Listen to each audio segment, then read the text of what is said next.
Hey there, everybody. Welcome on back. Hope you had a great New Year's and Christmas, because this month it's all about the wargaming terrain.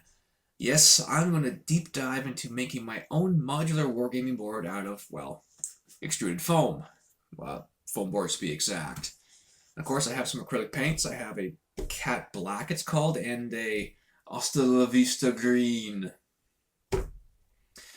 How corny was that? At any rate, I've tested the black paint for primer on a scrap piece, and it actually works pretty good. It didn't melt the foam any. It's tacky enough that, you put some dings and dents and it's going to show, but it doesn't pierce to show the blue. Now the real fun part is, before I get to painting up some stuff, I got this cardboard out here for the kitchen table. I'm actually going to design out some designs for my modular board. But this is just not any modular board. This is going to be a double-sided modular board tile system. And I've been watching a lot of YouTube videos on people doing up modular boards. But none of them, and I mean none of them, actually make it so their tiles flip over, except for one channel. I forget the name of it now. It's been a few months. But they made double-sided dungeon tiles for different combinations and whatever else. But no one. Hang on, let me double check that.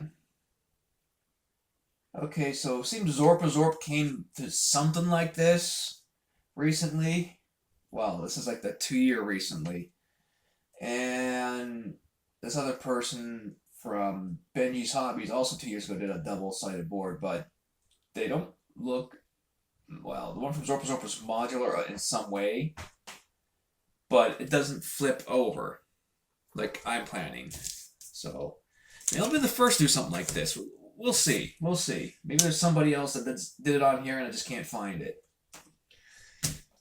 But before we get to anything else that's crazy, it's time to start with the design. Now, for this sake, because I'm getting this big itch to play the Warhammer games again, and especially got a coworker who wants to learn this, I need to remember that the only table I have right now is my kitchen table, and it's measured out to be 4 feet by 3 feet. Yes, I believe that was correct. So I'm just picturing this as my table. And we're going to put down. So we've got 3 tiles wide. I'm going to go 4 tiles long. So I'm just going to be using scraps from my model railway at the time. Even the indentation stuff from the glue. That's fine. Let's add some texture detail to it, so it's not like all flat and even all the time. Now, where did I put my trusty, rusty X-Acto knife?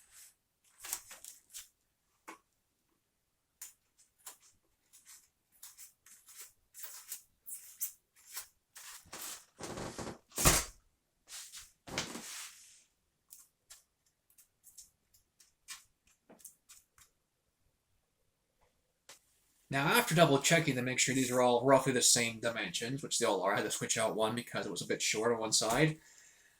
For some odd reason, I can't find my black marker. So, I figured I'd start with the river section next. And at least this way I can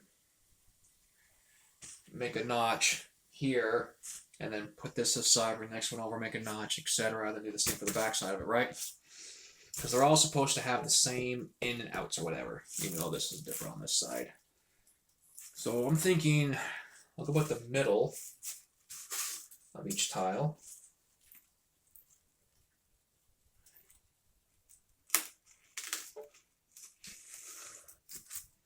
About there.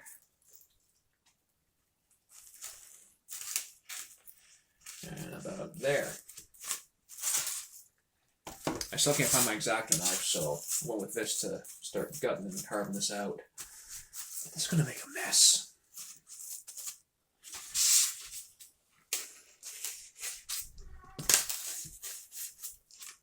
So it's been a few days, but I managed to get these all cut up nice, and, well, as nice as I'm going to get them anyway. Feel free to judge my cutting work. Anyway, my rotor bits came in, and I got my rotor set up. I'm like, well, this will easily cut a lot of this center section out, which it did do, but I thought it made a lot of mess. And because it's all styrofoam, it's really small little floaty, electrostatically clung together pieces. I put a mask on for it. Right, so if you're going to do the same thing I did, mask up. But also got me thinking of future projects to put these together in a little more Loctite ways than one, which would be great. Anyhow, now that they're at this stage, there are some rough bits still. I'll just glue those down, and when I get the sand applied, I'll cover all that up and make things a little more interesting. Now, of course, for this, I have my dollar store hobby sand. I have, well, glitter gravel, so they paint over them with these big chunks. I figured that will make the base of a lot of these. And then I got, well, jar of gravel, gray, a finer bit. I've yet to open up and use. So I figured the coarser stuff in the bottom, the finer stuff along the edges, or a mix of both, or something like that. But I do kind of, something like it's like a dirty banks. I'll figure it out as I come along. I still haven't cut out these two little rock outcroppings yet, but I'll do them later because I want to see if there's another way to get them out. Also, I need foil. But yeah, for now, let's get my glue out. Get these little dollar store bottle of glue used up. And, oh, before I do that, I'm going to mask these edges off. Let's see here. Well, that's just great.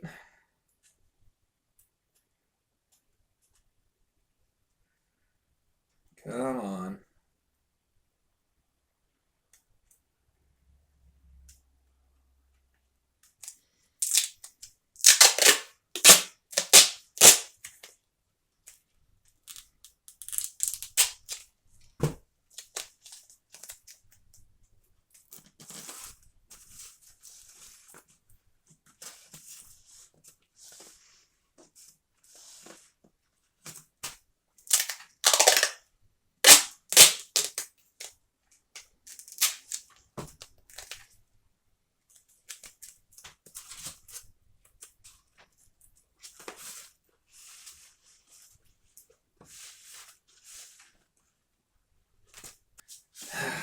This will also help as a barrier when I get to pour that Games Workshop water effects.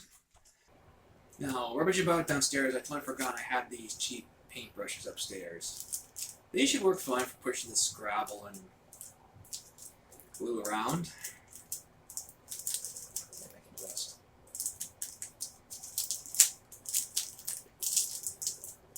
Last time I bought these, they were not in safety security plastic. There we go. And they're just a cheap nylon here, so be able to rinse them and reuse them.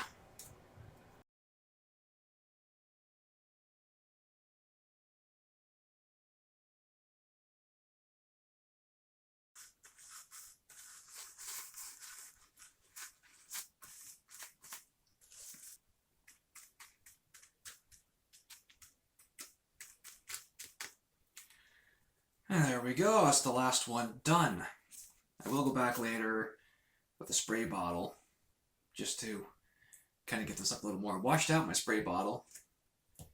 But yeah, let this cure, then get ready for painting right after wash. So it's been a few more weeks. I've been sick, ill. I have put it away at these a little bit, but now they're finally ready for painting. And yes, take off some excess dirt and stuff. These other tiles, I didn't really carve much into them. I figured I'll just leave them be. There's like enough dents and stuff in them there. I'll paint some little details and stuff into. Maybe have like a little flat piece here. Like, you see this? I don't know if you can see it on the camera. That was painted brown, look like a little rain trench or something. Especially on this side, right? You know, all these little indents. It'll be fun. And hopefully I got enough grass to go around to make these work. Right? Because after all, you can't have everything have details in there. You can have like some flat grass and whatnot. But I do have limited room for these to all be set down, so I figured these first 2, 4... do the first 6. These are the ones with also the details in them too. I don't know what I was going for with this one, but I ended up just doing like a foundation around like, maybe like a bombed out house or a ruined house or something. I'll figure it out as time comes. for now, I need to get my big little thing of black paint here out. Give it a good mix. And then start sucking some of this paint down, and we'll pray everything turns out the way I want it to. And a little paint mixer. Give it a good mix. And that's also one thing too I want to kind of cover also is oh yes. How am I going to get the paint in all this? You know, just get something to water it down, I guess. I don't know. I'll figure something out. But yeah, so the goal tonight is to get all 6 of these done, minus the one side, which I will let these other surfaces dry, and then we'll flip it over tomorrow and paint the other side. And yeah, I went and put a lot of garbage bags on the table just to help make this happen.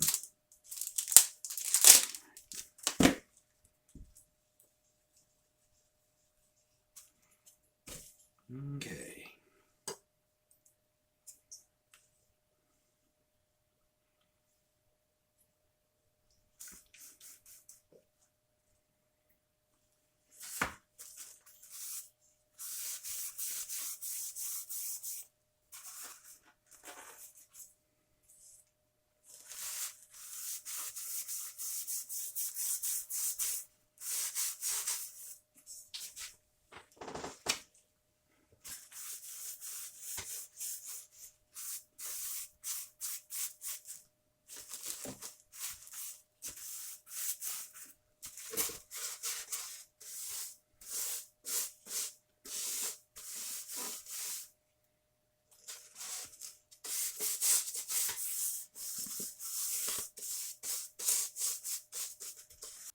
There, that's them all complete with their black base coat for the first 6 out of 6, 7, 8, 9, 10, 11, 12, 13. 13 tiles. There is a bit of blue still showing through the odd little recess, but that's quite alright. I'll just, well, I watered down some of this paint in a can, and as you can see, I'm not sure I show it on camera on this angle, but it gets in there. Alright. Yeah, because at some point, when I go back to take care of all of this with the green, like this would be a green paint going on top and bottom as the base coat from that other one there.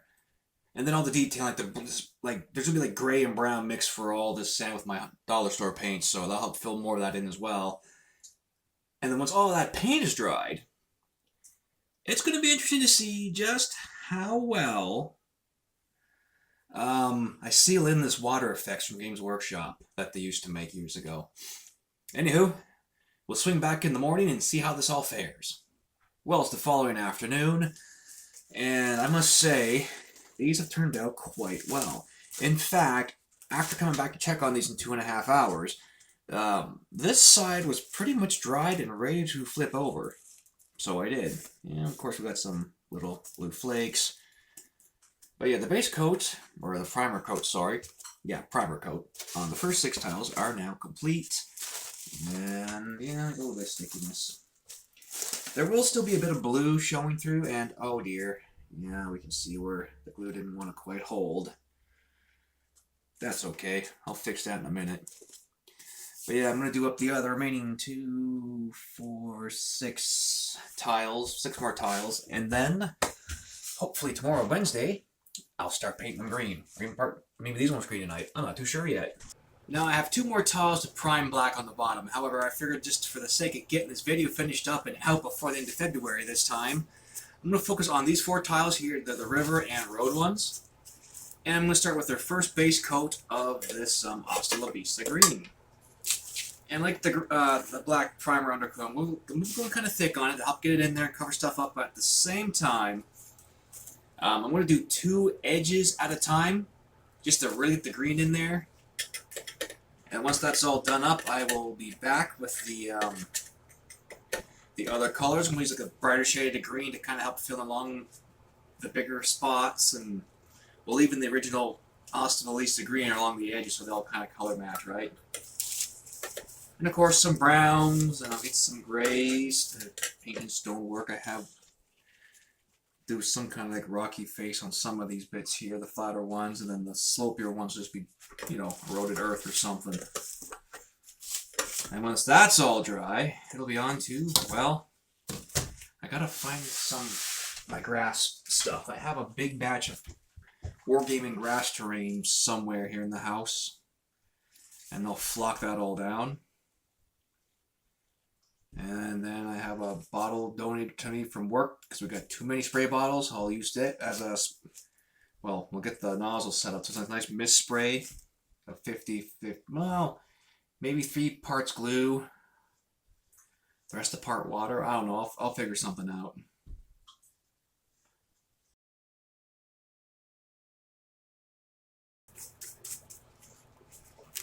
Now it's on to the next fun part. Painting up all the road and the inlet for the rivers slash creeks, whatever you want to call them.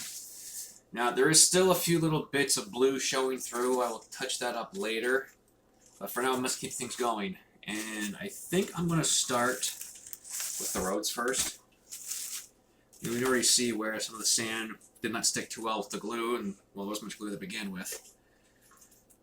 And I did find my Games Workshop supplied brown paint. This was actually part of my landscaping paint set at the time. I didn't use the whole thing, just enough of it, right? So let's just maybe do that. I got a thing to clean the brush out. Also got a bit of water.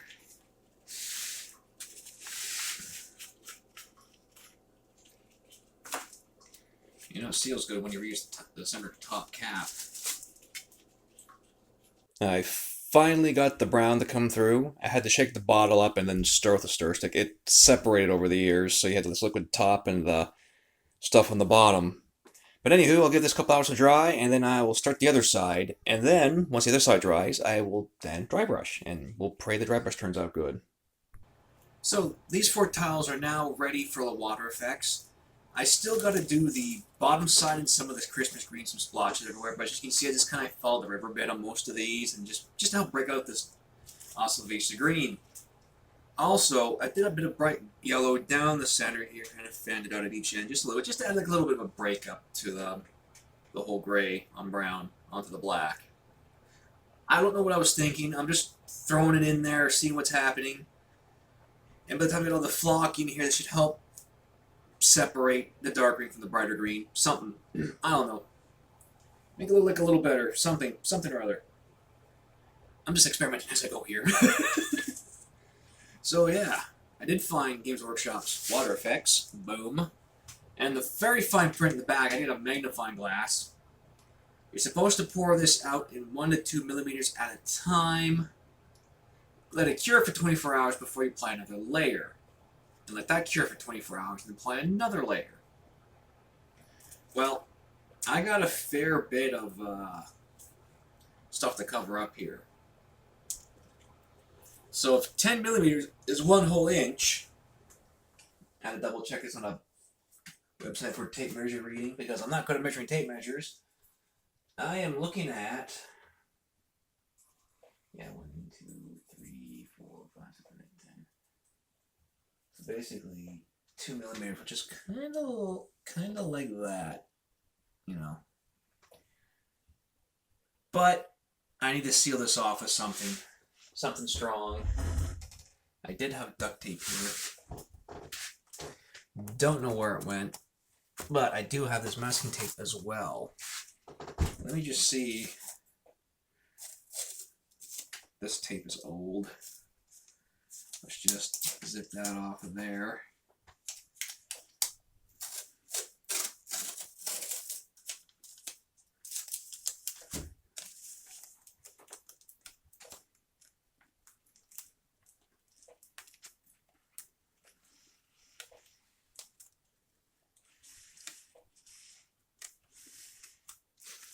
Hopefully that will hold.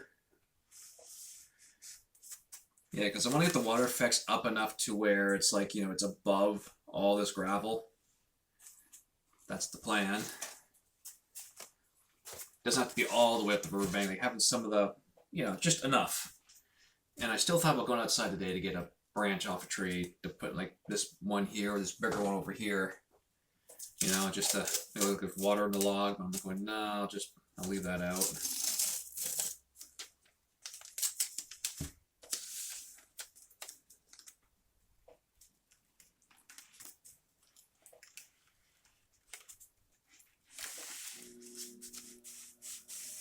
I'm just hoping this tape will hold.